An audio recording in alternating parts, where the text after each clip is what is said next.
இதை தாண்டி ஒரு அரசியல் இருக்கிறது என்பதையே அவர்கள் கடைசி வரைக்கும் புரிந்து கொள்ளாமல் இருக்கணும்ன்றதுதான் இவங்களுடைய இன்டென்ஷனும் கூட. அந்த கட்சி நடிகர் கட்சி எவ்வளவு வந்திருக்கு? 107. அதிமுக பொறுத்த வரைக்கும் வந்துட்டு அந்த கட்சி எதுவும் அம்மா இருந்த காலத்துல வரைக்கும் ஜெயலலிதா அம்மா அவர்கள் இருந்த டைம்ல இப்படிதான் வந்து அவங்களுடைய கட்சி இயங்கிருக்கு. ஸோ அது கட்சியுடைய ஃபண்ட்லேருந்து எப்படி ரிலீஸ் ஆகும், அது யார் யார் எந்தெந்த தொகுதிங்கிறத பார்த்து முடிஞ்சவங்கெல்லாம் விட்டுருவாங்க, முடியாதவங்களுக்குலாம் வந்துட்டு கட்சியிலேருந்து பார்ட்டி கொண்டு போய் அதில் அப்படிதான் அவங்களோட இயங்கிக்கிறாங்க. இப்போ இதில் எங்கே வந்து நிற்கிதுன்னா, இந்த வரக்கூடியவங்களுடைய கிரெடிபிலிட்டி என்ன, இவங்க வந்து ஓரளவுக்கு டீசெண்டான பாலிடிக்ஸ் பண்ணணும்னு நினச்சாங்க.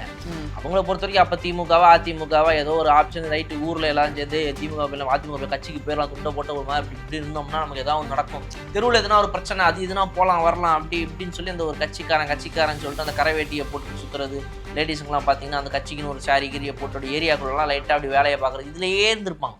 இதை தாண்டி ஒரு அரசியல் இருக்கிறது என்பதையே அவர்கள் கடைசி வரைக்கும் புரிந்து கொள்ளாமல் இருக்கணும்ன்றதுதான் இவங்களுடைய இன்டென்ஷனும் கூட.